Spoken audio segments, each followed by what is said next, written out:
Hello everyone! Welcome back again to my YouTube channel, and for today's video, panibagong loan application na naman po ang ating pag-uusapan, at ito po ay mada-download sa Google Play Store ha. As you can see here guys, nag-o-offer po siya kaagad ng 10,000 pesos at ito po ay installment rin. May choices dito guys na 2 installment, 4, 6, 12 hanggang 24 installment period. So let's see guys kung gaano kaganda yung loan terms ng application na to. Kasi ito po yung ilang reviews na nakita ko sa application na to nung na-download ko siya, no? So, una dito guys is a very accommodating apps and reliable too, and very easy to use compared to other. Easy to access and understand. Hope to get approved. Yung iba dito guys is nakapag-loan na, at yung iba naman is waiting pa rin nung kanilang approval. And let's see guys kung anong meron dito. Ang pangalan nga pala ng application na to is PesoFlow Installment Loan, na as of now guys may 4.6 stars siya at 107 reviews pa lamang. So, as you can see guys, under po siya ng Sophie Lending Incorporated. Ito nga yung nakalagay sa kanyang ads, no? Fast and secure loan access, simple application process, flexible loan option, and quick disbursement. So, sabay-sabay natin guys alamin kung okay utangan itong si PesoFlow at kung paano yung kanyang pa-installment period. So, kung kayo po ay naghahanap ng mauutangan dyan online, i-review po natin siya, but make sure na alamin nyo muna yung kanyang loan terms bago kayo mag-apply ng application. So, kung gusto mo na magantong videos para updated ka na rin sa mga bagong naglalabasan dyan online, just click the subscribe button, turn on the notification bell, and be updated sa aking mga latest uploads. So, every week po ha, kumukuha po ako ng 5 nagko-comment dyan sa aking mga video. So, stay connected, stay active lang. And ito na nga po si PesoFlow. Install ko na siya sa Google Play Store at ito po yung unang bumungad sa akin. Hindi ko po siya makuhaan ng screenshot kaya pinicturean ko na lang yung step-by-step process ng pag-utang ko dito guys. So, as you can see dito, from 1,000 pesos to 70,000 pesos po yung pinapautang niya. Pero, nung kinilig ko po dito yung apply now, 10,000 po yung offer niya sa akin. At installment daw to guys, ng up to 120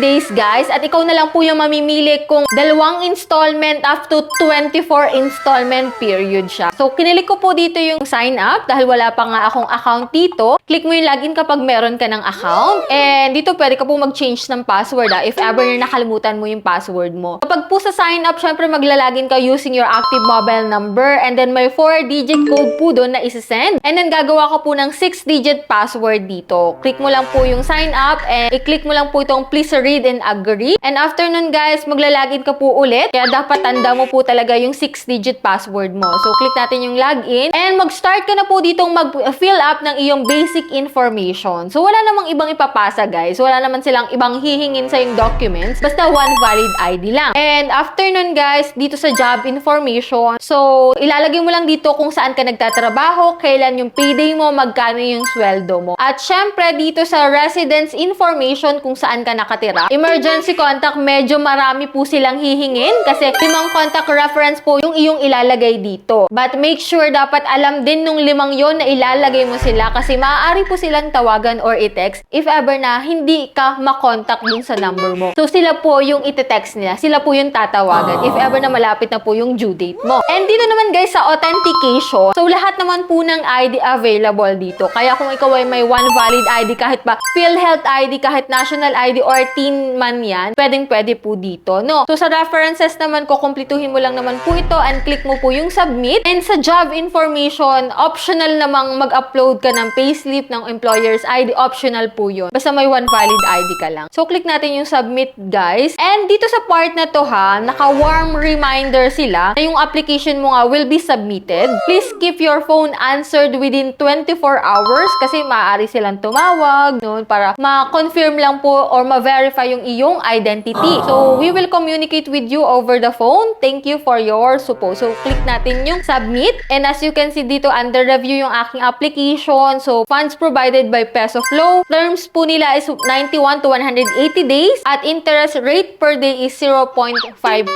So, waiting po tayo kung approve tayo or rejected. Pero, nung chinek ko po yung review dun sa mga critical talaga na review, no, my approved loan is 1,000 pesos but I received 480 pesos only. So, yan yung isang nakita ko dito guys, which is red flag na kaagad. Pero wala tayong magagawa kasi nasubmit na natin yung application natin. So, may ilan naman na nagsasabi na maganda kasi tulad nito dito guys, good service, the best, good. So, meron din naman nagsasabi na easy to apply and waiting for approval. Update, auto-reject. So, auto-reject daw guys. So, fast and reliable nga daw. And yan. So, binalikan ko din naman yung aking application. So, chinek ko rin kung approve ako or not dito sa bagong application na PesoFlow na installment nga daw. At ito po yung result ng aking application. So, kahit ako po mismo is rejected yung aking application. But, hindi ko po sinasabi na pag nag-apply kayo dito is auto-reject na rin siya. You can try this application but make sure na dapat alam mo rin yung loan terms niya. So, dito sa part na to guys, wala po siyang pinakita na loan details sa atin. Wala pong ganun. As in, nag-aantay lang tayo na ma-approve. Siguro kapag na-approve ka, yung application mo, may papakita niya na yung loan details niya. So, for those na nakapag-try na dyan, kasi may 107 reviews na po siya. If ever na nakapag-try na kayo at na-approve kayo, kindly share your experiences, kung magkano po yung nautang nyo dito at kung okay po siya. Pero dun sa review nga ha, 1,000 yung na-approve sa kanya, pero 480 pesos na lang yung na-receive niya. So, halos kalahati. Lamang nga yung binawas nila 480. So, nasa 520 pesos nga yung binawas dun. Para sa service fee siguro yun, transfer fee, and sa processing fee. So, hindi natin alam kasi hindi natin nakita yung loan details niya. So, yan guys. Yan yung review natin about dito kay PesoFlow na nasa Google Play Store. Kaya nga sabi ko sa inyo, huwag agad-agad kayo mag-a-apply sa mga application na nakikita nyo dyan online na bago nga. Tas okay yung nasa ads, pero hindi nyo pa nasisilip. Maganda na manood ng review bago kayo mag-try. I-check yung loan terms, magkano yung service fee, processing fee, at magkano lang yung marireceive mo para at least aware ka dun sa application bago nyo siya applyan. So, that's it. Yan lang po muna yung ating vlog for today. And for those na hindi pa nakasubscribe, just click the subscribe button, turn on the notification bell, and be updated lagi sa aking mga latest uploads. So, bye-bye na muna for now, guys. See you on my next video.